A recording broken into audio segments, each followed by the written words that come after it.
So this is the second part to WWE Smackdown, the November 8th, 2024 edition. So let's get into it. Now, I left off when Grayson Waller and Theory went versus the Motor City Machine Guns. I'm starting to really warm up more to Waller and Theory. And the reason why is because they do their job so well. Like right now, they're not at the top of the division, but they're the ones putting all the teams over. Even in NXT, they were putting the teams over.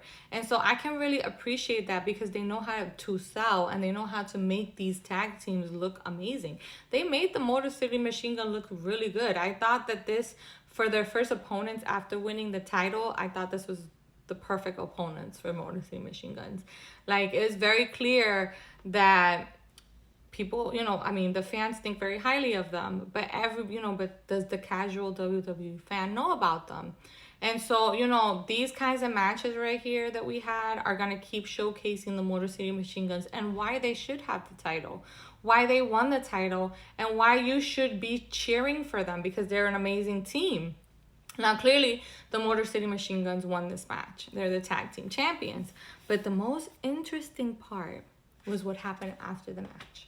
So it was a backstage segment. So the Motor City Machine Guns were coming back from their match. And who meets them there? DIY.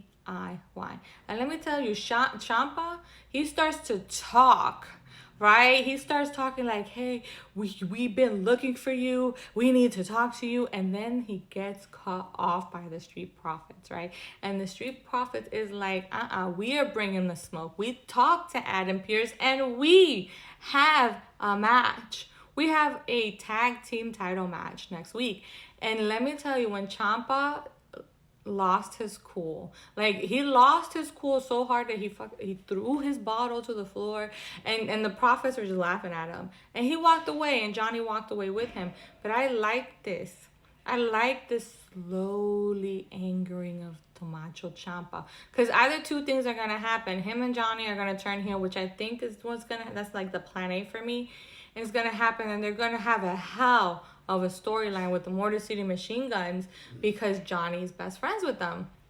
Or Tommaso's gonna turn, and then we're gonna have Johnny versus Tommaso again. I don't want that. I want both of them to turn and to go after the titles. I feel like that's the better story here. I don't feel like it's time to break up DIY. I feel like they have more in them, and so I would like to see that better. And I think this would be a breath of fresh air from them. I like that rough side to Tommaso. I liked when he was the Black Heart. There's a reason he was a great heel in NXT. And I think him and Johnny can do great things together as a heel group. And then after that, we had the Tribal Chief Acknowledgement Ceremony. Listen, this was great. I mean, I told you, I already loved the first segment with the Bloodline. I love this segment too with the Bloodline. Now, let me tell you. Solo came out with his whole, crew. And before he can utter a sentence, Roman came out. And Solo told him, oh, that's great. I'm happy you're here. Acknowledge me. And Roman said, I'm never going to acknowledge you. Instead, Roman is like, I'm here to challenge you to a 1-to-1 match. Solo's like, nah, bro. I'm all right. I beat you. But instead, he said, you know what? Why don't you get your 5 guys and my 5 guys, and let's go to war. And so he's talking about war games. And Roman is like, you got 4 dudes. What do you mean 5? And then he's like, oh, yeah, Sammy's a part of our crew. And Sammy comes out looking really, really guilty. Let me tell you, not once did I believe this. Not once did I believe that Sammy was going to go into Solo's new bloodline. And that's because Sammy loves Jay too much to turn on him and go into the new bloodline. It doesn't matter how much he hates Roman. What matters is how much he loves Jay. And so as soon as I saw Sammy, I'm like, this is a swerve. There's no way. There's no way. And what happened, as soon as Sammy came into the ring, he went and he beat up Solo. He didn't beat up Roman. He beat up Solo. And then, Jay and Jimmy had already come out to help Roman Reigns because as soon as, he didn't acknowledge him, Solo told his gang to go beat up Roman.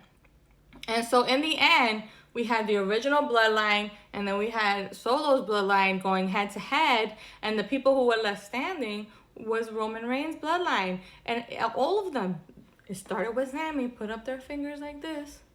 to the sky saying that they're with Roman.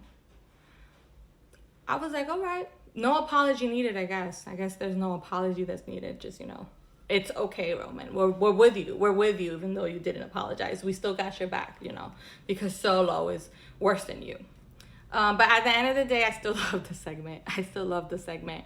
The only thing I didn't enjoy about SmackDown was that we saw Cody Rhodes for literally 5 seconds. That's it.